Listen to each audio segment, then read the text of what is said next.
Jamie Lee Curtis contributes $1 million to fire relief efforts in Los Angeles in support of communities affected by the recent wildfires in the Los Angeles region.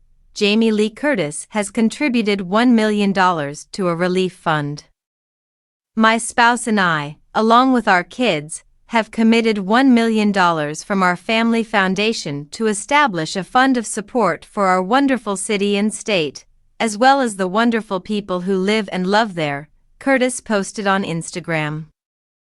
As the fire continues to burn and at CAL FIRE at Los Angeles Fire Department and all the first responders and agencies involved in fighting fire and saving lives are still hard at work and neighbors and friends are banding together to save each other.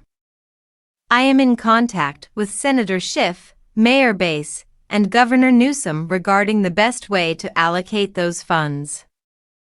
Curtis discussed the terrible fires on Wednesday night's episode of The Tonight Show with Jimmy Fallon, describing the natural calamity as fucking gnarly and a really awful situation. My home is now on fire, as you are aware. Pacific Palisades as a whole is on fire.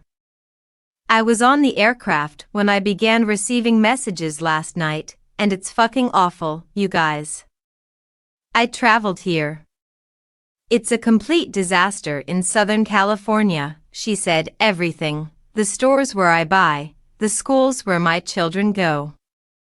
There are now many friends who have lost their houses.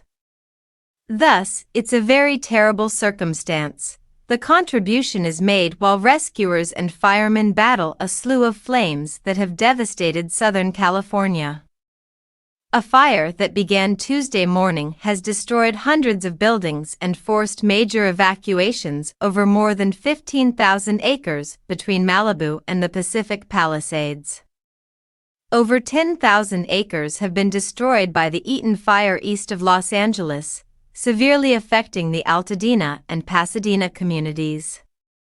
Over 700 acres have been destroyed by a third fire, the Hearst Fire, near the top of the San Fernando Valley.